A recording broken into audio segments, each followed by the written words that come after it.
Hey Freight Fam, Team Fresh here. We're here with our driver Don C. He has been on the road for over 23 years. He's been with our team for a year, and during that time he has been phenomenal when it comes to having strong fuel economy numbers. Today, Don is going to talk to you a little bit about how he keeps his idling percentage low and his miles per gallon high. Off to you, Don. So the main thing to remember when you're trying to keep your idle time down, at least what I do, every time I turn the engine off with my left hand, I'm pulling the brake with my right. So do those both at the same time.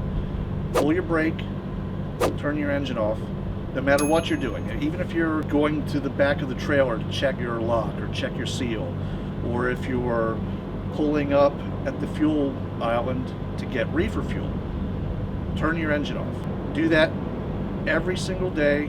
After about 2 weeks, every time you turn the engine off, pulling the brake at the same time, eventually that becomes a habit and you won't even have to think about it anymore, and that idle time will just go right down.